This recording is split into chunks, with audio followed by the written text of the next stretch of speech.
जय हिंद दोस्तों। आज 25 दिसंबर दिन शुक्रवार को मैं आपके अपने YouTube channel today current affair पर आप सभी का स्वागत करता हूं। आई होप कि आप सभी आज के 24 आवर को पिछले 24 आवर की तुलना में बेस्ट से बेस्ट बनाएंगे। तो हम चलते हैं आज के इम्पॉर्टेंट करंट क्वेश्चन पर। देखिए, पहला क्वेश्चन दिया हुआ है, किस राज्य ने किसानों के लिए सिंचा समाधान ऐप लॉन्च किया है। तो देखिए, उड़ीसा सरकार ने जो है सिंचा समाधान ऐप लॉन्च किया है। तो ऑप्शन बी हमारा करेक्ट आंसर होगा। इसके विषय में डिटेल में देख लेते हैं। देखिए, उड़ीसा के मुख्यमंत्री नवीन पटनायक द्वारा किसानों को राज्य के जल संसाधन विकास से सीधे जोड़ने के लिए सिंचा समाधान मोबाइल एप्लीकेशन शुरू किया गया है। इस एप्लीकेशन के लॉन्च होने के साथ ही साथ किसानों को जल संसाधन विभाग के कार्यालयों तक जाने की आवश्यकता नहीं होगी, बल्कि ये अब तस्वीरों या वीडियो के माध्यम से अपनी शिकायतें विभाग में भेज सकते हैं। तो यह ऐप किसानों को फ़ोन, कंप्यूटर या आसपास जन सेवा केंद्रों के माध्यम से जो है बीजू कृषक यानी कि BY के तहत सामुदायिक लिफ्ट सिंचाई बिंदुओं के लिए आवेदन करने में भी मदद करेगा। तो इस प्रकार देखिए, सिंचा समाधान इसलिए जो है सिंचा समाधान ऐप का लॉन्च हुआ है। इसके विषय में देखिए, उड़ीसा के विषय में हम थोड़ा देख लेते हैं। देखिए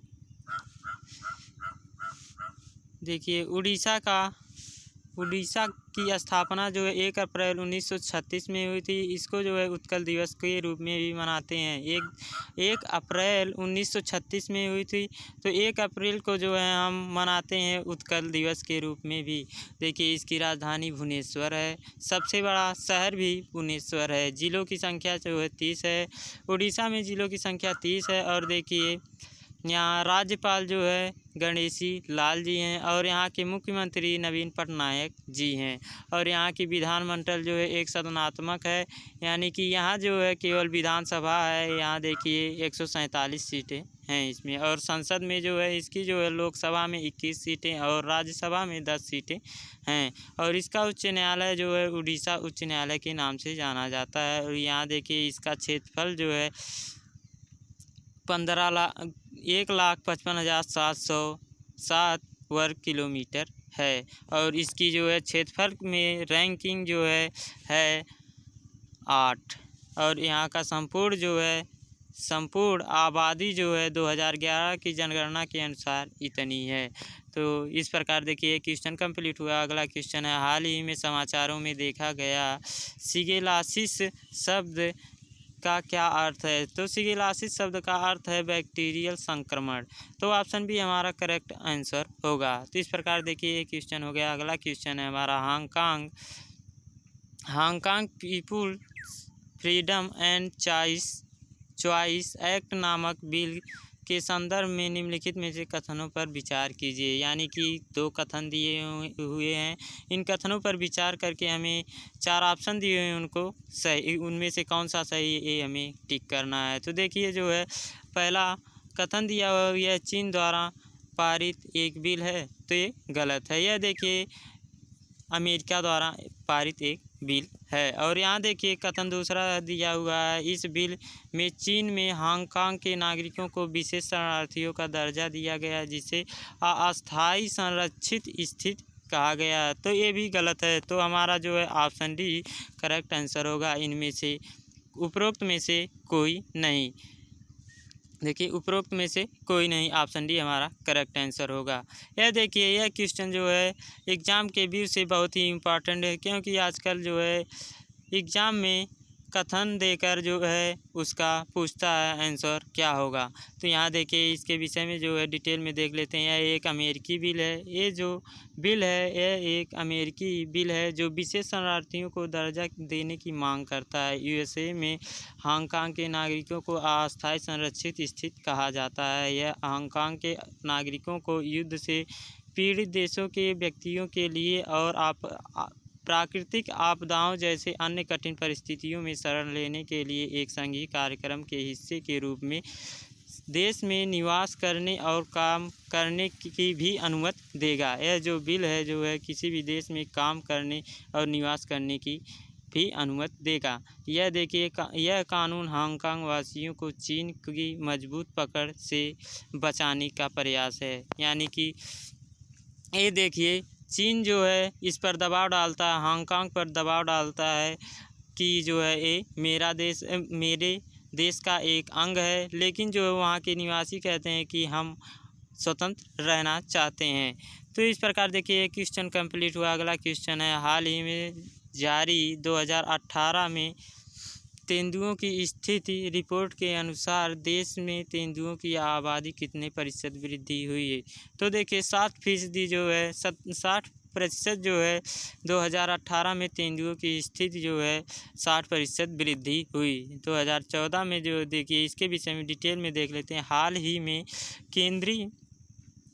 केंद्रीय पर्यावरण, वन और जलवायु परिवर्तन मंत्री श्री प्रकाश जावड़ेकर जी, यानी केंद्रीय पर्यावरण, वन, जलवायु और परिवर्तन मंत्री जो हैं इस समय प्रकाश जावड़ेकर जी हैं, भारत में तेंदुओं की स्थिति पर रिपोर्ट जारी किया है। और देखिए 2018 तक तेंदुओं की संख्या जो है 12,000 जो है 852 तक पहुंच गई, जो 14 में जो है 7,910 तेंदुए थे। तो देखिए 60% जो है बढ़ोतरी हुई तेंदुओं की संख्या में। तो इस प्रकार देखिए एक क्वेश्चन हो गया। अगला क्वेश्चन है, पृथ्वी पर एक्सोप्लैनेट के बीच पृथ्वी और एक्सोप्लैनेट के बीच की दूरी क्या है जिसने पहला संभव रेडियो संकेत एकत्रित किया है। तो 51 प्रकाश वर्ष। ऑप्शन सी हमारा करेक्ट आंसर होगा। इसके विषय में देखिए डिटेल में इस प्रकार दिया हुआ है। देखिए वैज्ञानिकों की एक अंतर्राष्ट्रीय टीम ने हमारे सौरमंडल से परे एक ग्रह से पहला संभव रेडियो संकेत एकत्रित किया है, जो एक एक्सोप्लैनेट सिस्टम से लगभग 51 प्रकाश वर्ष दूर है। तो अगले क्वेश्चन पर चलते हैं। देखिए अगला क्वेश्चन है, अंतर्देशीय जलमार्ग के माध्यम से नौका सेवाओं के लिए एक नए मार्ग के रूप में भारत सरकार ने निम्नलिखित में से किसकी पहचान नहीं की है। तो देखिए चवारा की जो है ये भारत सरकार ने अंतर्देशीय जलमार्ग के लिए पहचान नहीं की है। तो ऑप्शन ए हमारा करेक्ट आंसर होगा। तो इस प्रकार ये क्वेश्चन हो गया। अगला क्वेश्चन है, किस बैंक ने रुपे सिलिकेट एक संपर्क रहित डेबिट कार्ड लॉन्च किया है। तो देखिए सेंट्रल बैंक ऑफ इंडिया जो है रुपे सिलिके संपर्क रहित डेबिट कार्ड लॉन्च किया। तो ऑप्शन बी हमारा करेक्ट आंसर होगा। इसके विषय में देखिए डिटेल में इस प्रकार, national payment corporation of India NPCI के सहयोग से सेंट्रल बैंक ऑफ इंडिया ने रुपे सिलिकेट नाम के एक संपर्क रहित डेबिट कार्ड लॉन्च किया है। तो रुपे सिलिकेट डेबिट कार्ड ग्राहकों के जीवन शैली, फिटनेस, व्यक्तिगत देखभाल और पोषण पर ध्यान केंद्रित करेगा। रुपे सिलिकेट जो है डेबिट कार्ड धारक golf course, gym, spa and restaurants में कार्ड के साथ सदस्यता और आकर्षक ऑफर का लाभ उठा सकेंगे। तो इस प्रकार देखिए एक क्वेश्चन हो गया। अगला क्वेश्चन, हाल ही में समाचारों में देखा गया एशिया का सबसे गहरा ऑफशोर गैस क्षेत्र कौन सा है। तो एशिया का सबसे गहरा ऑफशोर गैस क्षेत्र जो है आर क्लस्टर है। तो इस प्रकार देखिए क्वेश्चन हो गया। अगला क्वेश्चन है हमारा, हाल ही में निम्नलिखित में से किसने लीजन ऑफ मेरिट पुरस्कार प्राप्त किया है। तो देखिए नरेंद्र मोदी जी ने जो है लीजन ऑफ मेरिट पुरस्कार प्राप्त किया है। तो इस प्रकार देखिए ऑप्शन डी हमारा करेक्ट आंसर होगा। देखिए अगला क्वेश्चन है हमारा, भारत वियतनाम नेताओं की वर्चुअल समिट के दौरान भविष्य के विकास की निर्देशित करने के लिए निम्नलिखित में से कौन सा दस्तावेज अपनाया गया था। तो देखिए शांति समृद्धि और लोगों के लिए एक जुटता बनाने के लिए यह जो है कॉन्फ्रेंस मीटिंग हुई थी। तो इस प्रकार देखिए हमारे 10 क्वेश्चन कंप्लीट हुए। आई होप कि आप सभी को समझ में आ गया होगा। यदि आपको कंटेंट अच्छा लगे तो लाइक, शेयर एंड सब्सक्राइब करना ना भूलें। साथ ही साथ बेल आइकन को भी प्रेस करें जिससे आपके पास नोटिफिकेशन शीघ्र से शीघ्र पहुंच जाए।